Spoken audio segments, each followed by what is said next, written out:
Dear DJ Twinkle, ako si Daisy, 53 years old, nga tagahagna Bohol. Isa ako sa imong mga die-hard listener sa imong teleradio program nga Whisper It.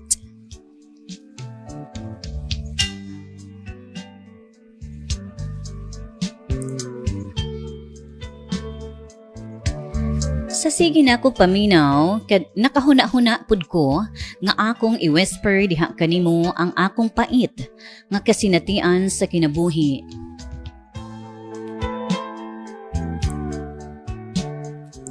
Hinaot nga kini makahatag pud og leksyon sa mga naminaw karon sa imong programa.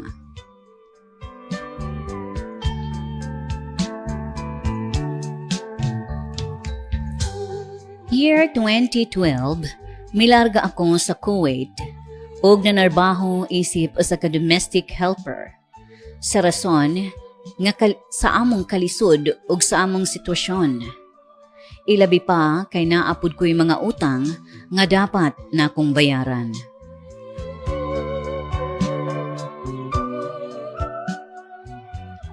Bisan tuod sakit alang kanako ang maliyo sa akong pamilya, ilabi pa sa akong mga anak, apan ako na lang giagwanta.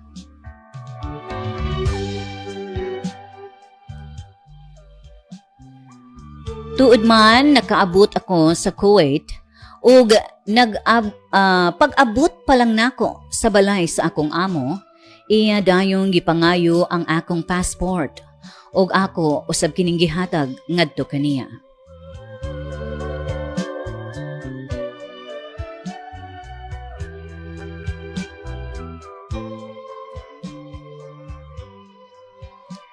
Sa una, okay pa man ang akong amo. Pag-abot sa 3 ka bulan, didto na nako nasabot. Wala nako moangay sa ilang dinalaan diri nako. Wala ko'y pahulay sa mga buluhaton sa balay ug dili ko nila pakanon ug insakto.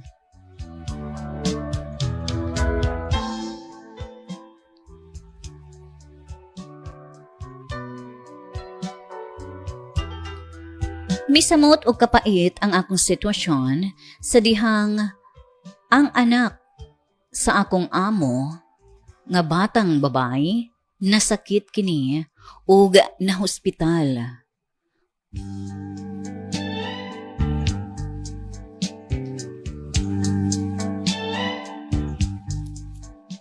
Sanglit ako lagi ang katabang.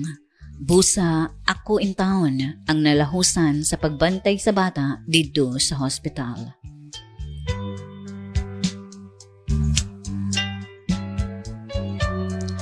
Wala ako'y tarong tulog, DJ Twinkle. Tungod kay hilakon kaayo ang maong bata. Kumbaga sa ato pang pinulungan, manyahon kaayo ang maong bata.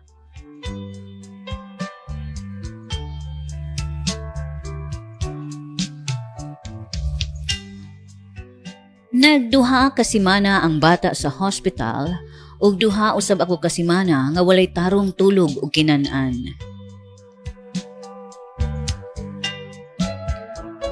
Pagkagawa sa bata sa hospital ug ang akong day off since Friday gyud ang akong day off ug mao na lang unta toy adlaw nga ako makapahulay.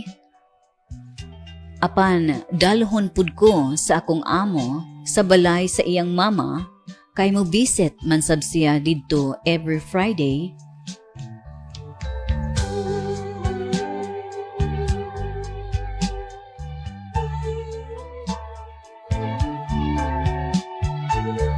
Dako kaayo ang balay sa mama sa akong amo, DJ Twinkle.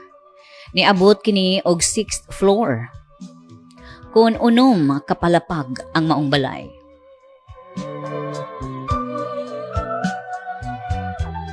Og didto iya pud kong palimpyuhon, mao nga wala ako makaagwanta og mipauli ako sa akong agency.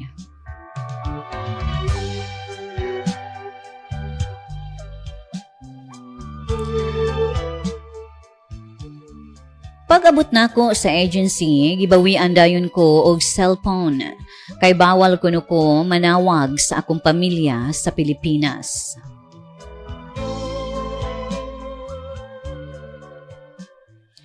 Hangtod nga nakakita ang agency og lain na usab nga maoy mamahimo nako nga amo.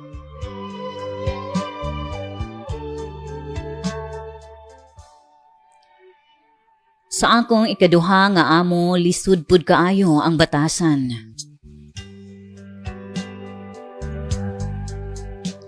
Kay bisan ang mga limpyo na nga mga sinina, iya palabhan.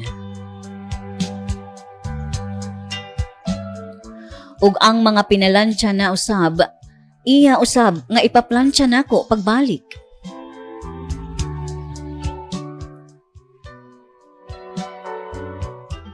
Mao nga si Mana ra ko didto ug mipauli na usab ako sa maong agency.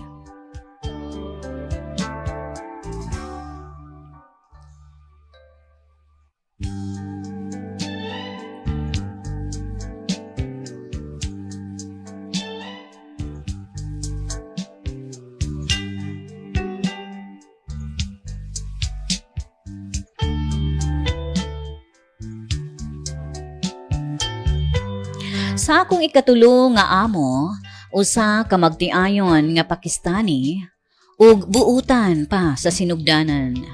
Apan isa ka gabi ni ana nga natulog nako, maoy ako namatan ang tunob sa tao nga naglakaw paingon sa akong kwarto.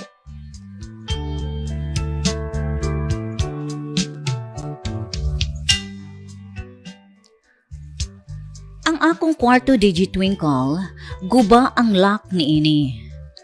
Mauman gani, nga gamay nga kasikas makamata na dayon ako.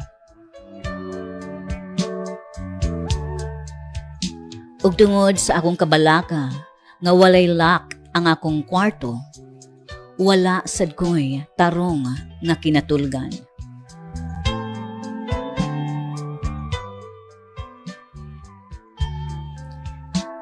Kinitungod kay sa makadaghang higayon ako, nasakpan nga ang akong amo nga Pakistani magsigi o pasiplat diri nako.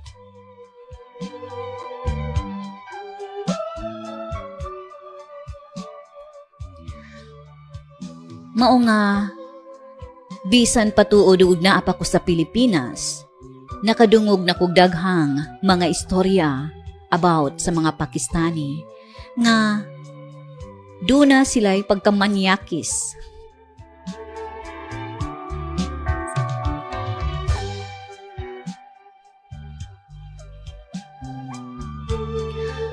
Ang maong tao nga naglakaw paingon sa akong kwarto digitwinkle, mao ang akong Pakistaning lalaki nga amo nga gustong mosulod sa akong kwarto.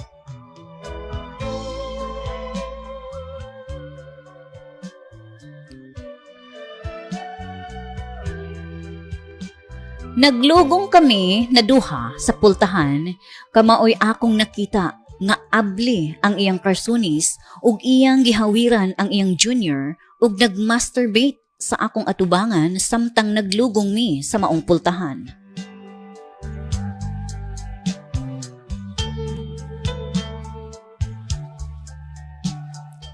Grabe akong kakulba ug gipaningot ko pag-ayo ni adtong higayuna. Ug ingon sa nahurot ang akong kusog sa pagpamugong sa maong pultahan.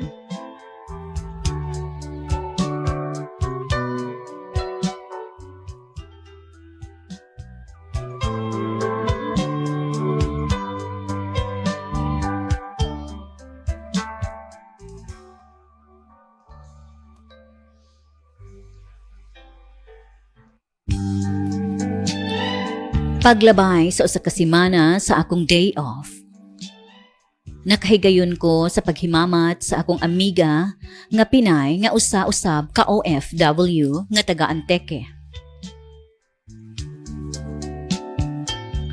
Ako siyang gisultian sa maong hitabo ug matud pa niya, maayo na lang kuno kay wala ko mosinggit ni adtong higayuna. Kay matud pa sa akong amiga, kung nakamata pa ang akong amo nga babay, balihon kuno niya ang istorya ug mutawag kini og pulis ug ako ang maduot.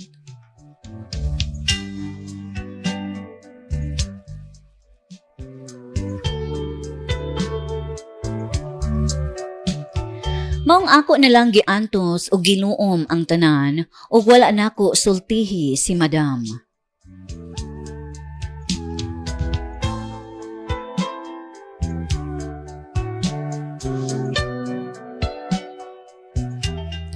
Padayon paghihapon akong nagserbisyo kanila isip ilang sulugoon.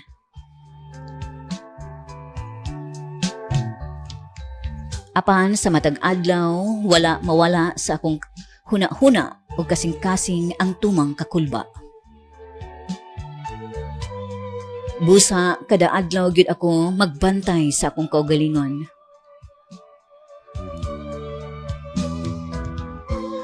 Hangtod nga usa ka adlaw ni ana, miingon si Madam nga mukuyog kuno ako sa akong amo nga lalaki.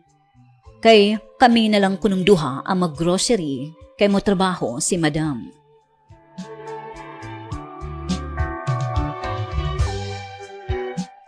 Grabe akong kakulba nga gibati tungod kay dili nako komportable nga muuban pa sa akong Pakistani nga amo.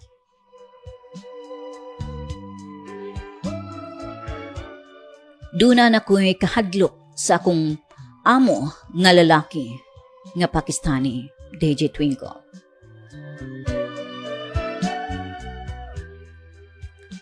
Apan bisan pa man, tungod kay sulugoon lang ako, wala ako'y nahimo. Nikuyog ko sa akong amo nga Pakistaning lalaki kay kuno kaming duha ang mag-grocery.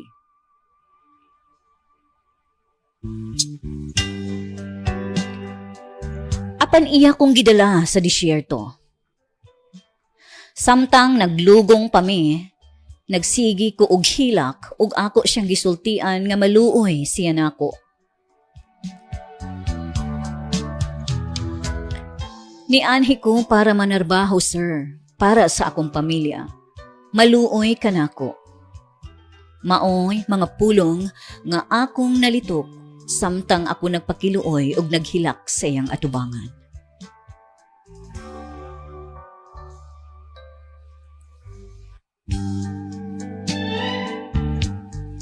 Ingon og sa dili siya maluoy na ako, DJ Twinkle. Iya gahapon akong gibira.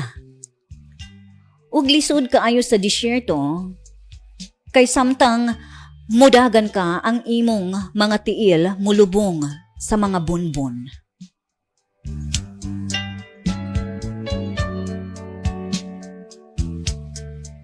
Ako siyang gitulod ug naningkamot ko pag-ayo nga makadagan palayo kaniya.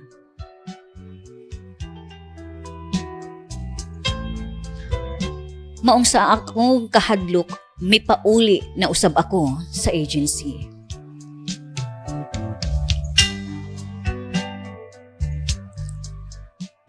Nahulog ko og TNT sa 3 years na akong pagpuyo sa Kuwait. TNT meaning tago ng tago, DJ Twinkle. Tungod kay kung maglain-lain di ay ang imong amo, mabag-o na pod ang imong kontrata.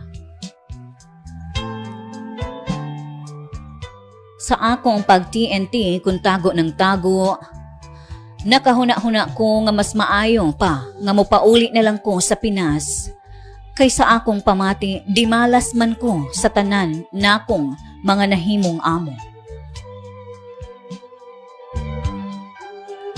Apan since nakaamiga ko og Pinay nga taga Antique, iya kong gitambagan nga mag-agwanta na lang as TNT kay mas lisod ko no nga mauli ko sa Pinas. Kung ako daw personal, maoy mo gasto sa akong pamiliti o papilis gamit ang travel document since wala man nako ang akong passport kay tua akong gisurrender sa akong unang amo.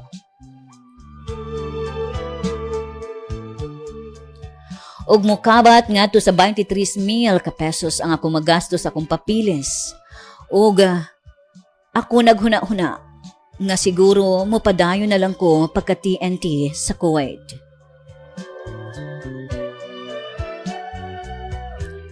Tuod man natabangan ko sa akong amigang Pinay nga taga Antique nga makakita og bag-ong amo ug kini sila magtiayon nga mga Amerikano. Ug buutan sila kaayo nako. Nagdugay ko sa ilang kamot ug nakaabot og 9 months ang akong pagpanerbisyo. Apan subo palandungon nga imbis nga nakakita nako og buutan nga amo, wala ra usab magdugay kay mopauli na sila mag-asawa sa Amerika ug didto na mo for good.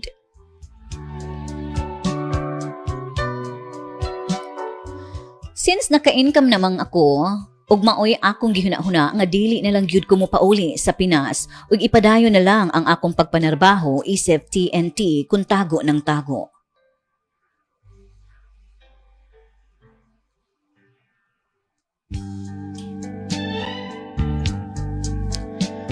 Tungod kay ako milaom nga basin makakita ra ko og lain pang buutan usab sama sa mga magtiayon nga Amerikano. Makakita ko og buutan nga amo. Apan isa ka adlaw ni ana grabe na kong kahikurat kay dunay miabot nga mga pulis ug ila kong gidakop kay matud pa dunay nakareport sa ilang buhatan nga usa ako ka TNT.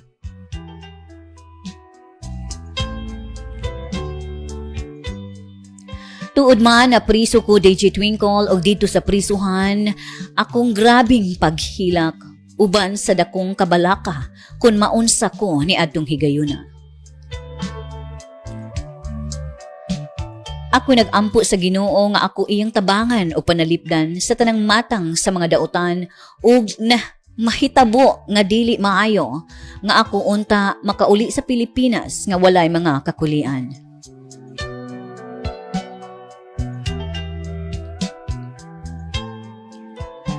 Ang prisuhan sa Kuwait, dako kaayo ug dunay mga nagkalahi-lahi nga kada nasud gilain-lain og prisuhan. Ang mga Pilipina, Indiana, Ethiopia ug Bangladesh. Ug dito sa embassy, imong makita ang mga nagkalain-lain gikan sa nasud nga mga OFW. Uban kanila buros or mabdos ug ang uban usab kanila nagsigi na lang og katawa kay di ay nangabuang na.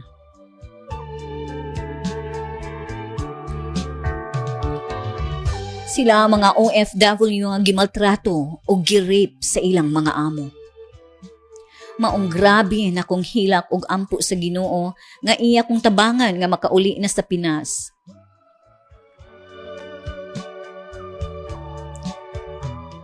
Tuod man kaluoy sa Dios, ni anak ko karon nakauli sa Pinas dinhi sa Hagna. Ug igo ra gyud kong nakabayad sa akong utang, DJ Twinkle.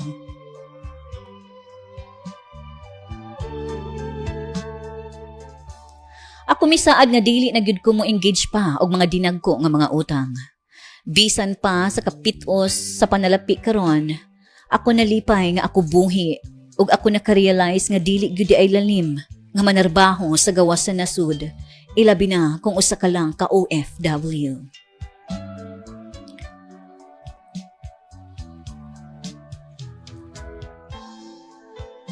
Ako wala na mangandoy nga mobalik pa sa pagpanarbaho sa gawas sa nasud, isip usa ka OFW. Kundili mas pilion ako nga maninda na lang og barbecue or banana queue aron makakaon kami sa akong pamilya tulo sa isa ka adlaw og pites na. Daghan kayong salamat DJ Twinkle sa imong pagbasa sa akong sulat ug ninyong tanan nga mga suking tigpaminaw.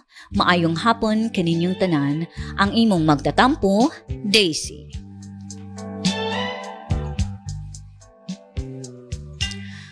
Alright mga kato, ang kinatibuk ang sugilanon ni Ma'am Daisy, 53 years old, nga lumad nga tagahag na Bohol. O gagisaysay niya kanato mga igsuon kung unsa kapait ang kinabuhi sa usa ka OFW. Mao ni giingon no mga OFW gyud mao gid ni sila giingon nga mga bagong bayani sa atong panahon karon tungod kay buhis buhay gyud na no. Kung maadto kita sa laing nasud manarbaho dili gyud nato ma-assure kung unsay atong mamahimong kinabuhi didto. Mao ni giingon nga ang pag-adto sa laing nasud kuan gina inisog. Kung dili ka isugon nga pagkatao, nya mingawunon ka dili gyud na pwede mga igsoon nga maadto ka didto. Tungod kay wala ka makahibaw. What would be your life kung naa na ka didto, di ba? So ang atong mga amo diay didto ingon pa niya sa iyang sulat. Maayo lang kuno sa pipila ka adlaw. Di ba? Nya imong ka taod-taod na magawas na ang tinuod nga kolor. Mga hadlok yun, no? So, mas nagiingon nga we need to live within our means.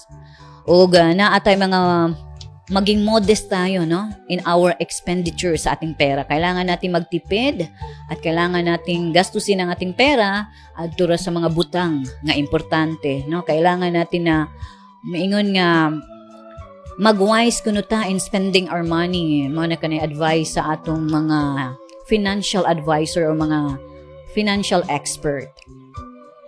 Tungod kay maulagi na no tungod sa utang napasubo itong si ma'am nga moadto sa laing nasud. Matud pa nila matud pa sa mga financial expert nga avoid debts, no?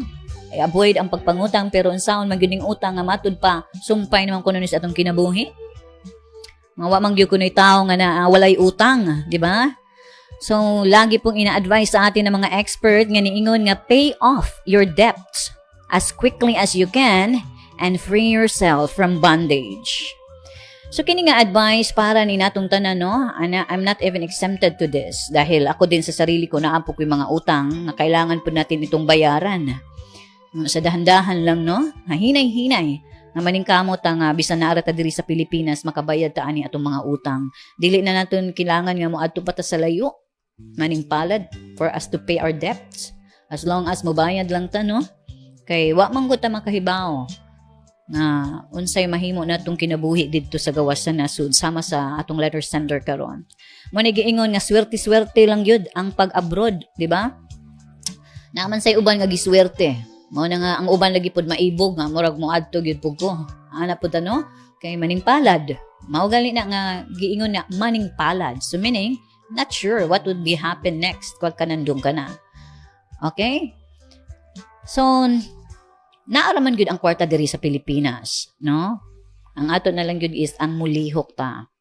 No, mag-discard lang ta dinhi and then sundon ang mga advice sa ating mga financial advisor na maging modest sa ating expenditures and avoid debts and pay our debts as quickly as we can and free ourselves from bondage.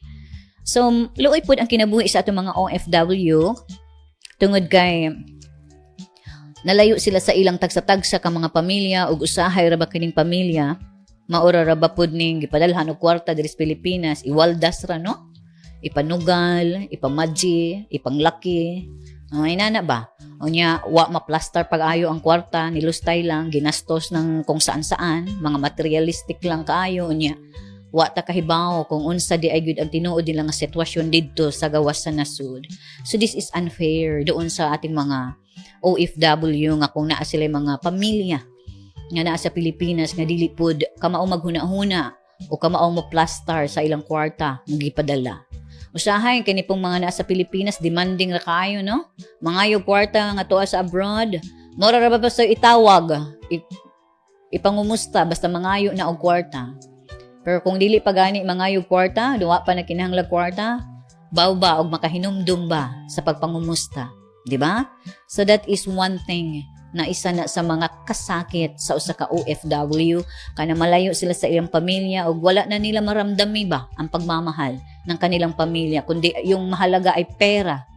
Nya bisag usa ka beses lang dili mapadad og kwarta, suko na dayong ingon nga tihek or unsa pa dalo or ano pa kuripot so daghan nag-isulti pero wala lang sila kaybaw kung nag-unsa pud tong ilang pamilya didto sa gawas sa nasud as OFW. So buhis buhay sila doon nagtitiis ilang pagkain ang hindi nila kinain para yun ay sila ay makatipid para mapadala yung pera dito po sa Pinas. And then, of course, hindi po natin alam kung ilang tulog din ang hindi nila itinulog dahil namimiss nila tayo dito sa Pinas na gusto nilang umuwi ngunit hindi pa po tapos ang kanilang mga kontrata at kailangan nilang tiisin ang mga pagmaltrato at panggigipit ng kanilang mga amo. So, ganun po katindi ang buhay ng isang OFW, kaya nga naman tinawag po sila ngayong mga bagong bayani sa bagong henerasyon. Kaya naman mga friends, kung tuan yun no, sa mga naminaw karon kung ikaw isa katao nga ng ngandoy nga mo adto sa gawas sa nasud, manarbaho, maningpalad, make sure you are emotionally ready. Diba? And of course, kailangan talaga na malakas ang loob mo, matatag, dili ka dali mo hilak, isog ka ba? Kaya kung adto ka dito, ang makakahibaw, what would be the challenge will be? Diba? Of course, nandun talaga ang iyong prayers at malakas na pananampalataya sa iyong Panginoon dahil wala namang ibang magliligtas sa iyo doon, kundi yun lang, diba? Ang tabang yun ni mo permi, ang mahatag ni mo wisdom, kung naana ka sa laing nasod, kanigyo ng atong langit ng Amahan. So always yun tang mag-pray for divine guidance and protection wherever we are, wherever we go, whatever we do. Kaya we cannot do it alone. No? Sabi nga, God will always be God without you, but a man without God can do nothing. So, mga mga friends. So, thank you so much sa ating letter sender nga si Ma'am Daisy. Ang mas kabagong bayani, nga lumad nga tagahagna, thank you so much sa pagpadangat sa imong sulat tampo as a life experience for sharing is with us. And of course, sa tahanan nga naminaw karon, daghang kayong salamat for being with me for the past 2 hours. This has been your friend, AG Twinkle. We'll say goodbye now. Thank you so much. And of course, you get to catch me again next week para po yan sa ating Tweedle Tweedle and Whisper It program. Of course, lahat ng yan ay inyong mapapakinggan dito lang sa nag-iisang teleradio inside the province of Bohol, ang 100.9 FM. Radyo Hakna, Radyo Bulanon. Goodbye everyone. You take care and God bless.